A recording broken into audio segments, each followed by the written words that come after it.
Matapos na inilabas ng Honda ang kanilang pangbatong underbone motorcycle sa Pilipinas na Honda Winner X, ay agaw pansin din ang ilang mga brand competitor nito na may mga update din daw na motorsiklo na posibleng ilabas bago matapos ang taong ito.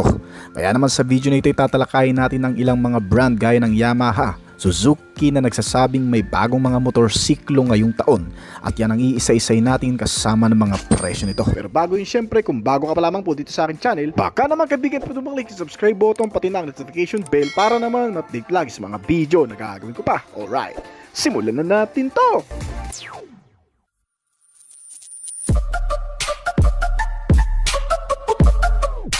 Sabihin na nating malakas talagang magbigay ng audience impact ang Honda, lalo na kapag may inilalabas itong bagong mga motorsiklo gaya ng inilabas nito na Honda ADB 160. Ay talaga namang maraming brand ang gumawa at nagkaroon din ng ganitong segment na motorsiklo. Pero syempre ang ADB pa rin ang mas kinilala ng marami bilang isang most practical best dual sport bike scooter sa kahit saang bansa, lalo na dito sa Pilipinas. Kaya naman noong bagong inilabas din nila ang Honda Winner X ay talagang naungusan din ng ilang mga brand competitor nito, lalo na ang Yamaha. Dahil kahit hindi ganun kabilis itong motorsiklo ay mapapabilib ka naman sa buong nilalaman nito gaya ng pagkakaroon ng anti-lock braking system, naka-smart keyless entry na underbone at may USB port charging system pang kasama na ikinalamang nito sa marami. At ngayong taon ng Honda Winner X ay may panibagong update na naman na talaga namang mas pumukaw sa pansin ng ilang mga brand competitor, ang Honda Winner R 2026 model. Ito ang panibagong bersyon ng Honda Winner X na kung mapapansin natin sa exterior na disenyo nito ay kitang-kita ang ilan sa mga pagbabago dito gaya ng front face design nito na makikita mong mas angular, matulis ang mga linya kaysa sa Winner X. May bagong LED headlight cluster din ito. Integrated na yung turn signal sa body at hindi na gaanong nakaumbok sa gilid. Gumagamit ito ng LED crystal light technology para sa ilaw, para sa mas malinaw at premium na effect lalo na sa mga madidilim na kondisyon. Ang overall look exterior nito ay na-redesign para sa mas streamline, aerodynamic at mas flow yung mga linya, na kung saan binago rin ang mga cowl at mga flap para hindi stretch over masyado at mas functional din sa aerodynamics. Sa rear end portion ay may floating design para sa mas sporty na itsura, na kung saan ang rear grab handle din ay na-redesign at nakalubog na ito ngayon para mas maging malinis ang likod nito. Nilagyan ito ng two-tone seat design at may contrasting stitching na mas komportable. May iba't ibang color scheme at decals na sporty at racing style para sa variant na sport, special edition at marami pa. May mga bagong rims din ito, bagong gulong na 17-inch rims at may bagong disenyo na multi-spoke o aggressive style. Puno ng LED lighting sa harap at likod nitong bagong Honda Winner R na talaga namang mas magbibigay ng convenient na pagsakay at pagbiyahe sa mga madidilim na kalsada. At syempre, ang bagong Honda Winner R ay may bago ring meter panel na negative LCD display na may modernong interface sa dashboard ng instrument cluster nito, na may dalawang digital screen para sa lahat ng impormasyon, readout ng driver gaya ng RPM, mileage, fuel gauge, notification at iba't ibang mga sign. Ang mga bahagi tulad ng exhaust pipe nito, foot peg kasama ang tire profile ay may kaunting pagbabago sa size o hugis para sa mas sporty na itsura nitong bagong modelo. Well, pagdating naman sa engine specs, gumagamit pa ritong Honda Winner R ng 4-stroke dual overhead cam single cylinder naka-liquid cool type na cooling system at may displacement capacity na 149.2 cubic centimeter. Nasayang din kasi hindi pa ginawang 160cc. May bore and stroke size ito ngayon na 57.3 by 57.8 mm at kayang gumawa ng maximum power output mula 15.4 horsepower sa kada 9,000 RPM at maximum torque na 13.5 Nm sa kada 7,500 RPM. Na ikinabit sa isang 6-speed manual transmission type. May fuel supply system na PGM-FI o fuel injection at may fuel consumption rate ito na umaabot ng 45 to 50 km per liter. Itong bagong Honda Winner R 2026 ay may frame type na steel backbone na mas magaang, matibay at mas flexible. Gumagamit ito ng front suspension na telescopic fork habang ang rear suspensions nito ay naka-single shock absorber na nagbibigay dito ng mas magandang handling, stability at ride comfort. Kaya naman kahit underbone type ito na klase, marami pa rin nagsasabi na mas komportable ito kumpara sa marami. Itong Honda Winner R ay may front brake din na gumagamit ng single disc with anti-lock braking system at rear brake na naka-single disc type din na klase. Ang mga gulong nito ay may sukat sa front na 90/80R17 habang ang likuran naman ay nasa 120/70R17. Ilan pa sa mga features nitong bagong Honda Winner R ay ang pagkakaroon ng assist and slippery clutch na nagbibigay ng mas magaan na clutch lever at tumutulong upang maiwasan ang rear wheel hop lalo na sa mga downshifting. Naka-keyless smart system din itong modelo na hindi lamang para sa comfort, convenient ay nagsisilbi na ring proteksyon upang hindi basta-bastang mapagana o magalaw ng kahit na sino magtatangkang nakawin itong motorsiklo. Meron din itong USB Type-C charging port para sa madaling pagcha-charge ng mga mobile device at may under-seat compartment storage na rin itong kasama. Itong Honda Winner R pagdating naman sa kabuuang dimension nito, may haba ito na 2030mm at lapad na 725mm at may taas ito na 1075mm. Ang wheelbase size nito ay nasa 1277mm at may seating height na 795mm. Ang ground clearance size nito ay nasa 153mm at may bigat itong motor na 124kg. May fuel tank capacity na 4.5 liters at mahaba-haba. Malayo-layo ang biyahe sa tulong ng makabagong fuel system na napakatipid namang kumonsumo. Kaya naman itong Honda Winner R 2026 model ay direktang kakompetensya daw ngayon ng bagong ilalabas na Yamaha Exciter 155 2026 model. Well, magkano nga ba ang presyo nitong bagong Honda Winner R 2026 model? Inilalabas pa lamang ito sa bansang Vietnam na kung saan nagkakahalaga ng 46,160,000 Vietnamese dong na kung direkta natin i-convert sa Philippine peso, ito ay aabot mula 109,000 hanggang 110,000 pesos na mas mura kumpara sa previous model nito. Well, bago naman tayo mapunta sa main part ng video na ito, isa pang underbone motorcycle ang nakakaagaw din ng pansin. Nakalalabas lang din ngayong buwan. Ito na raw ang tiyak na makakapagpabago sa isip ng ilang motorcycle enthusiasts dahil ang bagong motor daw na ito ay mas malakas, mabilis, advanced, matipid at sulit at mas affordable pa. Ito ang bagong Vogue FR150 ay nagmula pa sa Malaysian brand motorcycle manufacturer. Layunin ng bagong motor na ito na magbigay ng mas komportabling biyahe, mas mabilis at may nakakabilib na forma at disenyo. Itong bagong Vogue FR150 ay idinisenyo para sa mga taong nakafocus sa performance, style at functionality. Gaya ng marami, may magandang exterior design din itong modelo na kung saan pinatulis din ang front aerodynamic na nagbigay ng mas sporty underbone character dito. May matutulis na linya sa front fairings at side panels. Narrow looking body near fuel tank zone para sa mas streamline na disenyo nito, habang ang mas matulis din na rear end portion ay may naka T-shape na taillight design na nakabalot ng tail fairings at naka-cut in para sa dynamic cut nito. Ilan sa mga bahagi at features nitong bagong modelo ay nakakaagaw rin ng pansin, gaya ng mas pinalaking fully digital LCD display instrument cluster nito na may dark background design, negative display styling para madaling basahin kahit sa liwanag. Bukod pa dyan, itong bagong Vogue FR150 ay naka full LED setup na rin sa harap at likod. LED headlamp ang ginamit dito na naka-projector type pa na klase na may kasamang daytime running light na integrated na. Ang mga turn signal light ay may blinker din para sa mas magandang visual sight at mas visible sa kalsada. Itong Vogue FR150 ay may front and rear suspension na talaga namang reliable at nagbibigay ng magandang stability at handling. Ang harap kasi nito ay gumagamit ng telescopic fork na may front fork travel na 83mm at ang likuran naman nito ay naka monoshock with coil spring suspension na may rear travel din na 32mm. Habang ang safety measure naman itong modelo ay talaga namang hindi rin nagpahuli dahil gumagamit ito sa front ng disc brake na may 244mm at rear disc brake na 203mm na gumagamit pa ng advanced safety features na dual channel anti-lock braking system para sa parehong harap at likod na mga gulong nito. At ang mga gulong nito ay may sukat naman na 90/80 R70 sa front at 120/70 R70 naman sa rear. Gumagamit itong Bosch FR150 ng engine capacity na 149.6 cubic centimeter. Naka single cylinder 4-stroke 4-valve dual overhead cam at naka liquid cooled din ang cooling system nito.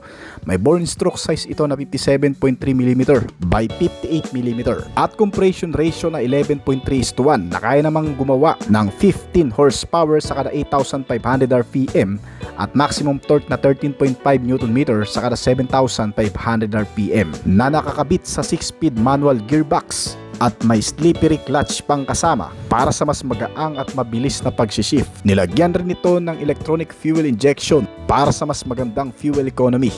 May fuel tank capacity ito na 5.8 liters at kumukonsumo ng 45 km per liter. Bukod pa dyan, ang ilan pa sa mga advanced features nitong bagong modelo ay ang pagkakaroon nito ng keyless ignition system, may USB port charging system, full LED lighting system, LCD meter panel gauge, may slippery clutch at may safety features na dual channel anti-lock braking system. Well, pagdating naman sa kabuang sukat nitong motorsiklo, may seating height ito na 795mm at may haba na 1958mm. May lapad ito na 679mm at ground clearance size na 145mm. Habang ang wheelbase size nito ay nasa 1290mm. Tumitimbang ito ng 123 kg na mas magaang kumpara sa ilang mga underbone motorcycle at may fuel tank capacity na 5.8 liters. Well, magkano nga ba ang kasalukuyang presyo nito? Inilalabas pa lamang itong Bosch FR150 sa bansang Malaysia na nagkakahalaga sa estimated price na 106,000 pesos. Sa paglabas ng bagong Honda Winner R at nitong bagong Bosch FR150 ay hindi rin daw nagpahuli ang ilang mga Japanese brand gaya ng Suzuki at Yamaha. Well, unahin muna natin ang Suzuki brand. May bagong rumor na ilalabas din daw ang bagong underbone ng Suzuki na tinatawag na Shogun 2025 model. Batay sa ulat ng Indonesian market, kung magkataon ang Suzuki Shogun 2025 ay magiging kakompetensya ng ilang mga nangungunang underbone segment dahil ang motor na ito ay hindi nalalayo sa signature design ng mga underbone motorcycle gaya ng mas pinatulis na aerodynamic at mas angular. May full LED lighting system din daw itong kasama. Sinama ng mga advanced at high-tech features na dapat daw abangan ng marami. Well, itong bagong Suzuki Shogun 2025 ay hindi pa official na ginagawa talaga. Pero usap-usapan na sa ilang mga social media site ang magiging kabuuang detalye ng makina nito na 150cc, may 5.5 liter na fuel tank capacity at 52 km per liter ang fuel consumption rate. Well, kung sakali mang magiging official to mga kaibigan, tiyak na isa rin ito sa mas magugustuhan mong sasakyan dahil ang Suzuki brand ay hindi lamang gumagawa ng maganda, matibay at matipid na klase ng motorsiklo, kundi mas mura din ang presyo.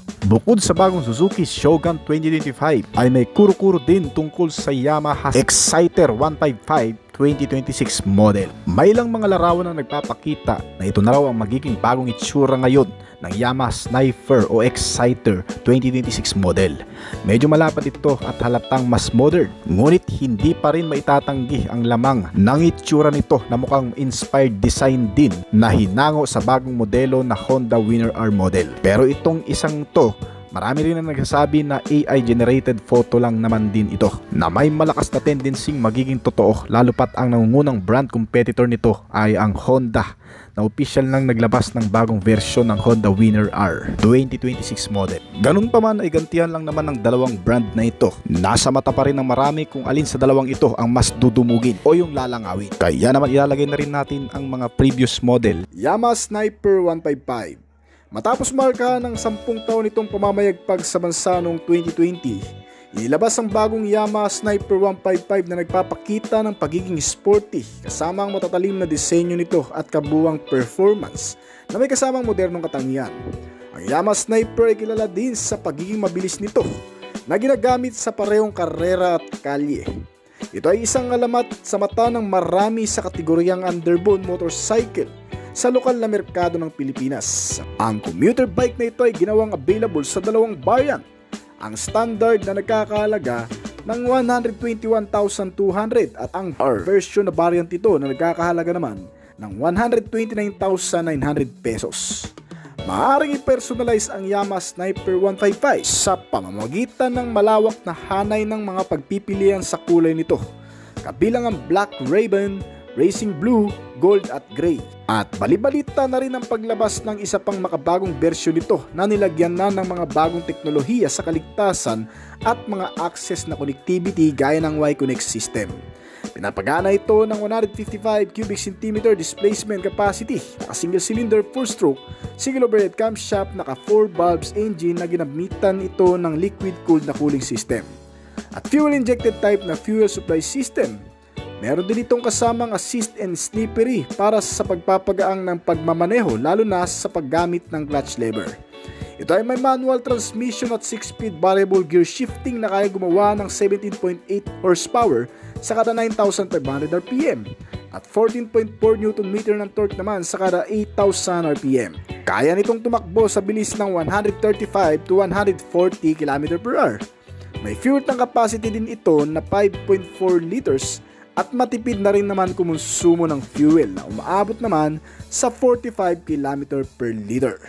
Nakakuha ang commuter na ito ng dissenting dami ng mga features na kinabibilangan ng mga pangunahing gamit gaya ng LED headlamp, tail lamp at indicator lights para sa dagdag na stash ng estilo at liwanag lalo na sa oras ng gabi. Dagdag pa dyan, nakakuha din ito ng modernong digital meter panel gauge na nagbibigay ng malinaw na impormasyon tungkol sa konsumo, oras, milyahe at RPM nito. Meron na rin itong kasamang USB port charging system na kung saan pwede ka na rin mag-charge sa motor na ito. Meron itong ignition na keyless entry at isang manual key na may kasamang shutter lock for security. Ito ay may matitibay ding suspensions na tumutulong sa komportabling pagsakay. Ang front suspensions ay ginamitan ng telescopic habang naka-center monoshock naman ang rear suspension nito. Ang parehong mga gulong ay nagbibigay ng maayos at balanseng pag-andar sa kalsada dahil sa pagiging malagkit at makakapit nito. Naka-tubeless na rin at alloy na mags na may kabuuang sukat sa front na 90/80 R17 at 120/70 naman sa rear. Ito ay may makakapit ding brakes na parehong naka-disc sa harap at likod. Ang seating height nitong motor ay nasa 795mm at kayang upuan ng hanggang sa 5'4" ang height. At habang 150mm naman ang ground clearance para sa malulubak at matutubig na lugar. At ito ay may kabuuang timbang na 121 kg at nagkakahalaga ang kabuuang presyo nito ng 129,900 pesos dito sa bansa. Honda Winner X150. Isang pangkaragdagang modelo ng Honda na dinala sa Pilipinas nitong nakarang buwan, ang bagong underbone na nagpalakas ng imahe ng brand sa underbone segment at nagpasabik sa maraming mamamayan na nagnanais na magkaroon ng isang bagong motor na gaya nito. Ang Honda Winner X ang isa ngayon sa hinahangaang modelo bilang isang manual na motorsiklo na may natatanging disenyo at kasanayan sa paligsahan. Naglalaman ng modernong mga katangian at isang bagong kalidad ng makina. Nilabas ito sa Philippine market na may tatlong klaseng pagpipiliang variant. Ang standard variant na nagkakahalaga ng 123,900 pesos. Ang ABS Premium na nagkakahalaga naman ng 129,900 pesos. At ang ABS Racing na may kabuuang presyo naman na 131,900 pesos. Ito ay pare-parehong mga nakakilis ignition system na rin at may design na sporty. Ang mga nagpapaganda palalo sa aerodynamic ay ang matatalas na edges ng mga pairings at garnish na nakakabit dito. Pinapagana itong motor ng 150 cubic centimeter displacement capacity, naka single cylinder, 4-stroke dual overhead camshaft at naka 4 valves na makina.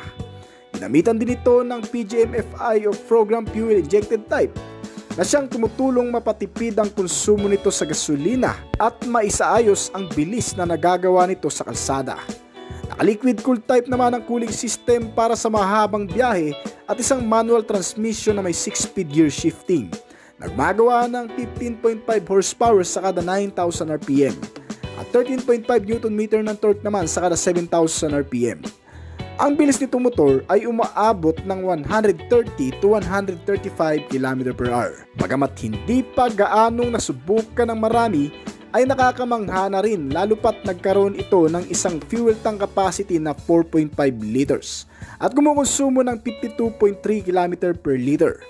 Pagdating sa pagpapatibay ng imahe, ginamitan ito ng mga dekalidad na klase ng suspension mula sa brand, na isang telescopic fork sa front at swing arm with center monoshock naman sa rear.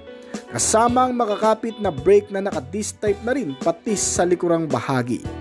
Meron din itong tinatawag na assist and slippery na nagpapalambot sa lever at nagpapadali ng bawat shifting. Ang mga gulong nito ay may sukat na 17-inch at mga naka-tubeless na rin. Pagdating sa iba pang bagay, kaya naman hinanga ng marami kahit kakalapag pa lamang sa Philippine market dahil sa pagkakaroon din ito ng maraming modernong katangian mula sa loob at labas.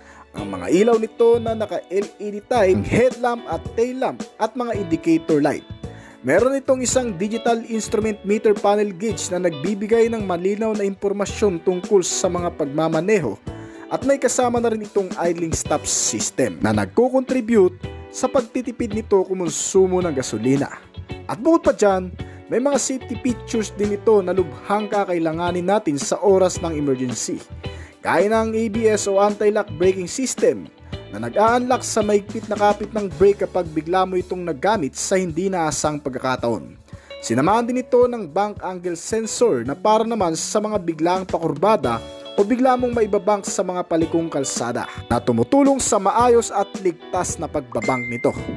Bukod pa dyan, meron na rin itong USB port charging system para saksakan ng mga lobat na gadget, naka-smart key ignition na may kasamang answer back key system at anti-theft alarm. Meron itong ground clearance size na 151mm at sitting height na 795mm. Tumitimbang itong motor ng kabuuang bigat na 122 kg. Ang kabuuang presyo nito ay umaabot ng hanggang sa 131,000 sa pinakamahal na variant ni Suzuki Raider R150 Fi. Sinasabi ng Suzuki Motorcycle Philippines na ang Raider R150 Fi ang pinakamalakas na 150cc na motorsiklo sa bansa. Minana ang power output at ilang mga specs ng makina mula sa mga teknolohiyang binuo ng brand para sa mga bike nito na inilalaban sa MotoGP o yung mga pangkarerang motor. Ang bersyon na ito ng Underbone King ay inilabas ng Japanese manufacturer dahil sa malakas na bentahe nito sa masa noong 2019 at pinapagana ng isang fuel-injected type na engine na may displacement capacity na 148cc, single cylinder, per stroke at dual overhead camshaft na makina. Ang cooling system nito ay liquid-cooled na maliban dyan, ito ay may pinakamalakas ding maximum output na nagagawa sa pamamagitan ng 6-speed manual transmission nito. Ay gumagawa ng 18.2 horsepower sa kada 10,000 RPM at 13.8 Nm ng torque naman sa kada 8,500 RPM. Ang bilis nitong motor ay talagang kinabiliban ng marami na may average top speed na 135 km per hour. Kaya magpahanggang ngayon ito pa rin ang pinaka-best seller na motorsiklong manual ng Suzuki. Maliban dyan, ito rin ang pinakamagandang gamitin kung mas gusto mo ng manual motor. Yung tipong sulit at napaka-reliable. Manipis ang body at madaling dalhin. May katipiran din sa fuel consumption. Katunayan nga ang 4 liters na fuel tank nito ay kumukonsumo ng 50 km o mas higit pa sa 1 litro ng gasolina. Bukod pa dyan, itong motorsiklo ay ginamitan din ng matitibay na suspensions, naka-telescopic fork sa front at center monoshock absorber naman sa rear. Ang bawat sukat ng mga gulong nito sa front ay may 70x90 or 17 habang ang rear tire size naman nito ay 80x90 or 17 at naka-tubeless tires na rin. Para naman sa safety measure, ang mga brakes nito ay parehong naka-disc sa front and rear. Kasama sa mga features din nitong motor ang mga ilaw na nagbibigay liwanag para sa madidilim na kondisyon at maging sa mga kasabayan na rin. Ang headlamp nito na LED type ay sinamahan ng mga turn signal lamps, tail lamp na naka-bulb type. Meron din itong digital na instrument meter panel na nagbibigay impormasyon sa driver habang ginagamit ang motor. Meron itong ilaw para kahit sa araw at gabi ay makikita pa rin ang mga notification sign na lumalabas dito. Pagdating naman sa ignition system, may shutter lock na rin ito for security. Kasamang engine check warning na nagpapaalala sa kalagayan ng makina kung dapat na bang dalhin sa service center. May starting procedure na kick and electric at may kabuuang sukat ito pagdating sa seat height na 765mm. Ang ground clearance nito ay 150mm at may kabuuang bigat na 109kg. Nagkakahalaga ang kabuuang presyo nito ng 119,900 pesos.